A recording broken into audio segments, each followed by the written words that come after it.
Gary, that looked a lot more like it. Yeah, I appreciate you saying that, because it. I don't know what you was looking for, but we certainly got what we was looking for, and we got a first half especially full of competitiveness and a will to win, and that's the least that we had to show. We got our goal, deservedly so, because Swindon play a game where the keeper's sometimes their best player, as far as an outfield player, and we decided that we would go and shut that down, and we got our goal because of it, and we had a couple of chances. In the second half, they went a little bit quicker forward, and so that we couldn't quite shut them down as much. And I'd like us to have been a little bit more assured on the ball, but they then got their goal. But I'm proud of the lads, because the turnaround from Saturday to here in the space of 5 or 6 days was magnificent, and they certainly give it their all. So we know we've got certainly that 12-13 out there give their all today, and we can only be proud of them. Yeah. When you make 8 changes, it must be a kind of a step into the unknown in some ways, because the back 5 was completely different, wasn't it? Yeah, it is, but we made them changes early in the week, so the lads sort of knew more or less what we'd be doing. We brought in an organiser at the back. He's only young, Ryan Innes, but when he says something, he says it in a way that people listen. Well, you would if you're 6'7",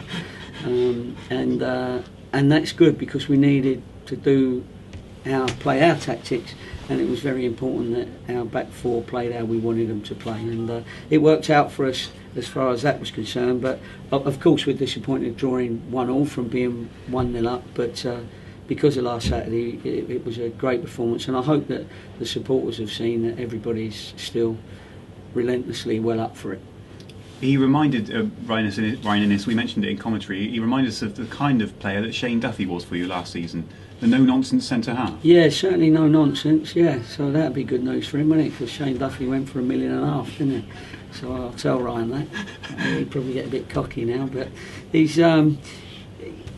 Listen, he's had an injury for a little while, and Keith Millen, who was my assistant at Bristol City, said, look, I think he's ready now to go, and he said he'd let me know when he was ready, and he showed today that he did well, and we were pleased with him. And I think he was pleased with us as well, because he's got that sort of commitment that we showed today, and so that's good, and that gives us another one in the camp.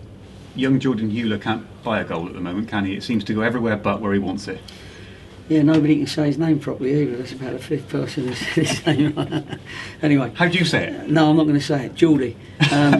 Geordie was in a couple of times, wasn't he? He was. And he's getting there.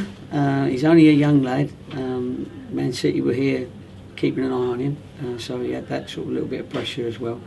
He's getting into the opportunities, and we have to, at the moment, we have to keep giving him them chances to score goals by keep picking him, and a couple of times he got in, and he got in with good skill and got brought down. So that led to the lad getting sent off, of course, late on. So he's playing his part. He's working harder than he was when he first came, and I think he's enjoying it. So once he gets that goal, we probably won't. He'll be on about 5 laps of honour, because he's desperate to get it, and he really is desperate to get his goal. I don't know whether there was any shouting and screaming at the end of last week's game, but what have you said to him this week? How have you left it?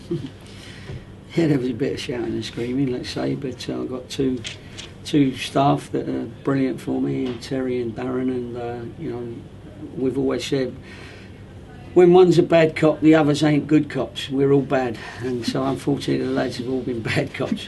The staff have towards the lads, and but it's culminated in today. We needed to do that, because we needed to see who can handle it and who can't, because to keep a team, a club like Yeovil competitive at any level, you need that relentlessness, and we do that. That's exactly what we do, and the lads have responded, and they've responded well.